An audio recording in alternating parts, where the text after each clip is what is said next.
Namaste news insight Assam YouTube চেনেলটোৰ সমদৰ্শকসকলক আমাৰ অন্য এটা নতুন ভিডিঅ'লৈ স্বাগতম জনাইছোঁ। আজি হৈছে 19 জুলাই আৰু আজিৰ আমাৰ আটাইকেইটা খবৰেই অতিকৈ জৰুৰী খবৰ, গতিকে ভিডিঅ'টো অলপ স্কিপ নকৰাকৈ শেষলৈকে চাই যাব।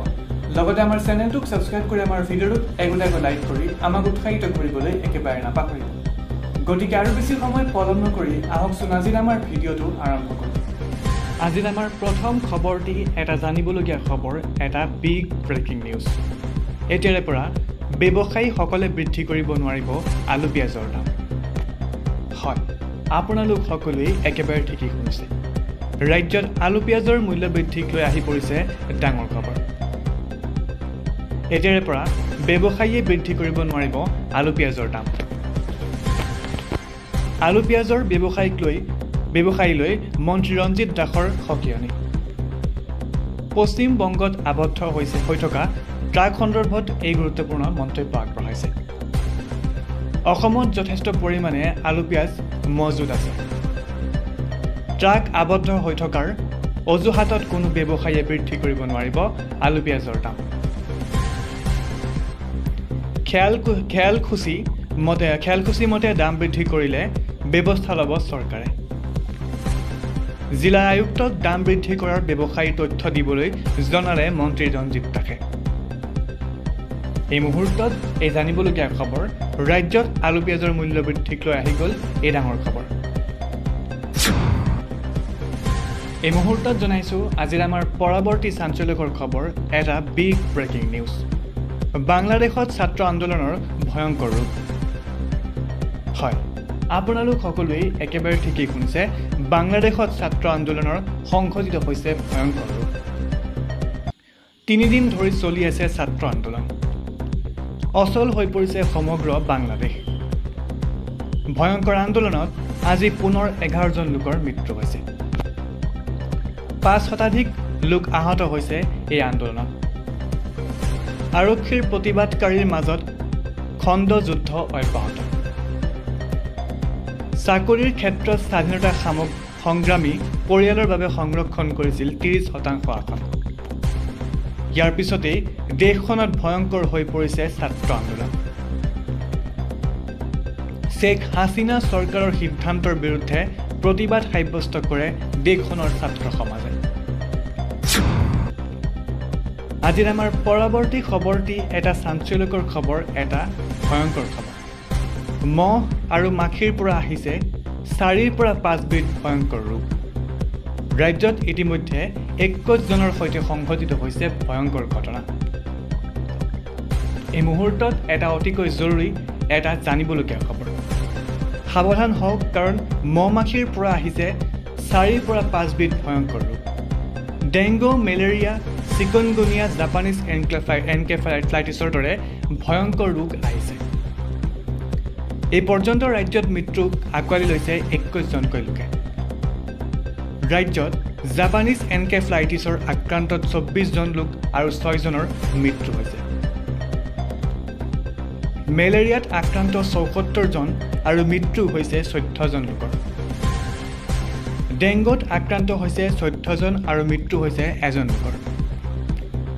ইফালে এটা নতুন ভাইৰাছক লৈ লাগিছে হাহাকাৰ সমগ্ৰ দেশত। বিগত 48 ঘণ্টাত এই ভাইৰাছৰ ফলত মৃত্যু হৈছে 8জনকৈ লোকৰ। এই ভাইৰাছৰ নাম হৈছে চান্দিপুৰা। গুজৰাটত ভয়ংকৰ পৰিৱেশৰ সৃষ্টি কৰিছে এই ভাইৰাছে। গুজৰাটৰ সাবৰকণ্ঠা আৰু আৰাবলী জিলাত দ্ৰুতগতিত বিয়পি পৰিছে চান্দিপুৰা নামৰ এই ভয়ংকৰ ভাইৰাছটি। এই ভাইৰাছে মূলতঃ আক্ৰান্ত কৰিছে শিশুসকলক। মহ আৰু মাখি আদিয়ে কামুৰিলেই এই ভাইৰাছ বিয়পি পৰে। গুজৰাটৰ পিছত এইবাৰ ৰাজস্থানতো বিয়পিছে এই ভাইৰাছ। চান্দিপুৰা ভাইৰাছত আক্ৰান্ত হ'লে শিশুৰ মগজু ফুলি যায়। জ্বৰ, বমি হোৱা, মাংসপেশীৰ বিষ হোৱা এই ভাইৰাছৰ প্ৰধান লক্ষণ।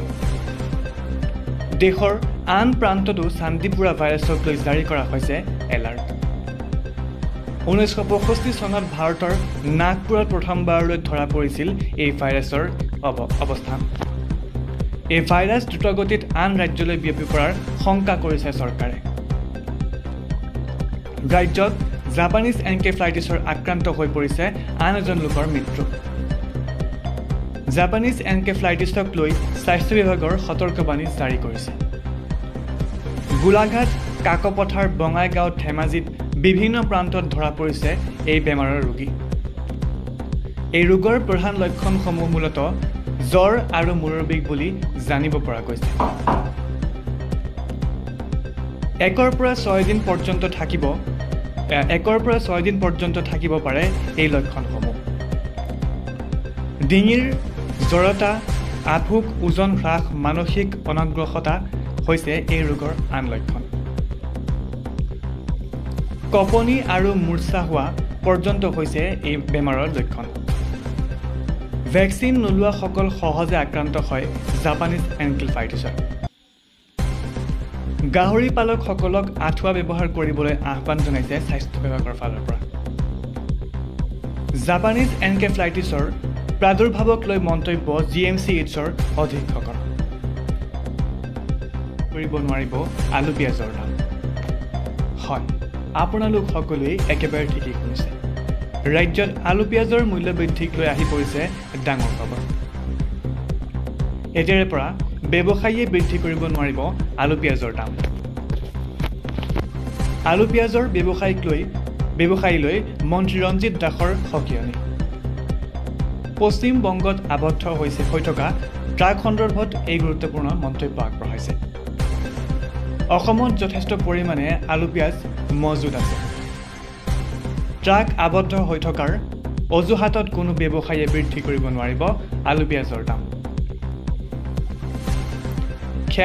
খেয়ালখুচি মতে দাম বৃদ্ধি কৰিলে ব্যৱস্থা ল'ব চৰকাৰে জিলা আয়ুক্তক দাম বৃদ্ধি কৰাৰ ব্যৱসায়ীৰ তথ্য দিবলৈ জনালে মন্ত্ৰী ৰঞ্জিত দাসে এই মুহূৰ্তত এই জানিবলগীয়া খবৰ ৰাজ্যত আলু পিয়াজৰ মূল্য বৃদ্ধিক লৈ আহি গ'ল এই ডাঙৰ খবৰ এই মুহূৰ্তত জনাইছোঁ আজিৰ আমাৰ পৰৱৰ্তী চাঞ্চল্যকৰ খবৰ এটা বিগ ব্ৰেকিং নিউজ বাংলাদেশত ছাত্ৰ আন্দোলনৰ ভয়ংকৰ ৰূপ হয় আপোনালোক সকলোৱেই একেবাৰে ঠিকেই শুনিছে বাংলাদেশত ছাত্ৰ আন্দোলনৰ সংঘটিত হৈছে ভয়ংকৰ ৰূপ 3 দিন ধৰি চলি আছে ছাত্ৰ আন্দোলন অচল হৈ পৰিছে সমগ্ৰ বাংলাদেশ ভয়ংকৰ আন্দোলনত আজি পুনৰ 11 জন লোকৰ মৃত্যু হৈছে 5 শতাধিক লোক আহত হৈছে এই আন্দোলনত আৰক্ষীৰ প্ৰতিবাদকাৰীৰ মাজত খণ্ড যুদ্ধ অব্যাহত চাকৰিৰ ক্ষেত্ৰত স্বাধীনতা সংগ্ৰামী পৰিয়ালৰ বাবে সংৰক্ষণ কৰিছিল 30% আসন ইয়াৰ পিছতেই দেশখনত ভয়ংকৰ হৈ পৰিছে ছাত্ৰ আন্দোলন শেখ হাছিনা চৰকাৰৰ সিদ্ধান্তৰ বিৰুদ্ধে প্ৰতিবাদ সাব্যস্ত কৰে দেশখনৰ ছাত্ৰ সমাজে আজিৰ আমাৰ পৰৱৰ্তী খবৰটি এটা চাঞ্চল্যকৰ খবৰ এটা ভয়ংকৰ খবৰ মহ আৰু মাখিৰ পৰা আহিছে 4 পৰা 5 বিধ ভয়ংকৰ ৰোগ